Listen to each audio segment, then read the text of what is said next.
Salah satu hoax terviral di Indonesia di masa lalu adalah hoax janin mengaji Cut Zahra Fona.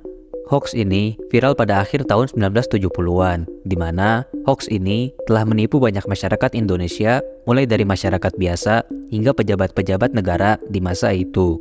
Hoax ini dibuat oleh seorang wanita asal Pidi, Aceh yang bernama Cut Zahra Fona. Menariknya adalah Cut Zahra ternyata hanyalah seorang tamatan SD saja. Cut Zahra saat itu mengaku bahwa janin di dalam kandungannya bisa berbicara, mengaji, bahkan mengumandangkan azan. Kabar tersebut pun viral, dan orang-orang pun kemudian berbondong-bondong menemui Cut Zahra untuk membuktikan kabar tersebut. Mereka rela antri beramai-ramai hanya untuk menempelkan telinganya ke perut Cut Zahra. Dan anehnya, ternyata memang terdengar suara berbicara dan mengaji dari perut Cut Zahra. Berita tentang keajaiban janin Cut Zahra pun menjadi semakin viral setelah berbagai media massa di saat itu meliputnya. Akhirnya, banyak orang yang benar-benar percaya bahwa janin mengaji tersebut adalah sebuah keajaiban.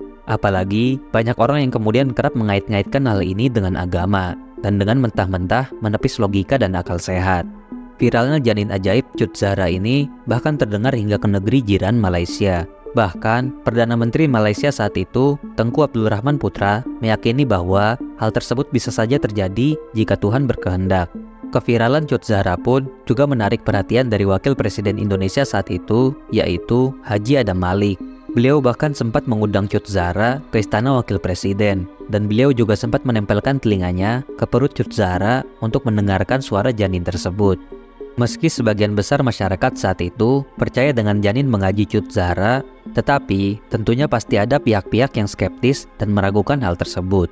Namun, sayangnya, karena fanatisme yang berlebih, orang-orang yang bersuara tentang hal tersebut biasanya akan dimusuhi oleh orang-orang yang mempercayainya.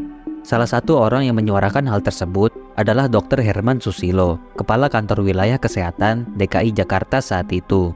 Ia menganggap hal tersebut sangatlah tidak masuk akal. Menurutnya, bayi di dalam kandungan seharusnya tidak bisa mengeluarkan suara karena sistem pernafasannya belum normal. Tetapi, karena hal ini, Dr. Herman pun dimusuhi oleh banyak orang yang fanatik. Ia bahkan hingga mendapatkan banyak ancaman. Namun, karena hal tersebut juga, akhirnya tim dari RSPAD Gatot Subroto, Kejaksaan Agung, dan Polri pun turun tangan untuk menangani dan membuktikan kasus ini. Pada Oktober 1970, tim medis RSPAD pun hendak melakukan pemeriksaan terhadap janin Cut Zahra. Namun, ia menolak pemeriksaan tersebut pada awalnya. Akhirnya, sepekan kemudian, barulah ia berhasil diperiksa. Dan hasilnya adalah, tidak ada tanda-tanda janin sama sekali di dalam rahim perempuan tersebut. Karena terbukti melakukan pembohongan publik, akhirnya Cut Zahra pun ditangkap pada akhir 1970-an ketika ia sedang melakukan kunjungan ke Banjarmasin. Dalam penangkapan tersebut, polisi menemukan sebuah tape recorder mini beserta kaset rekaman suara tangisan bayi dan bacaan ayat-ayat suci Al-Quran. Dan setelah penangkapan tersebut terjadi, tidak ada yang tahu tentang nasib dan kabar Cut Zahra setelahnya. Seakan-akan ia lenyap di telan bumi begitu saja. Dan berikut adalah video dan suara janin mengaji Cut Zahra Fona.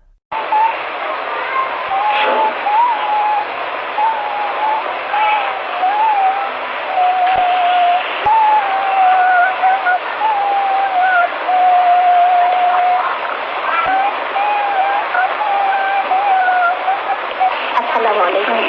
Kita dilindungi. Insya Allah. Mudah-mudahan dikuatin iman. Insya Allah. Tunggu karena apa yang hidup dengan maslahatnya.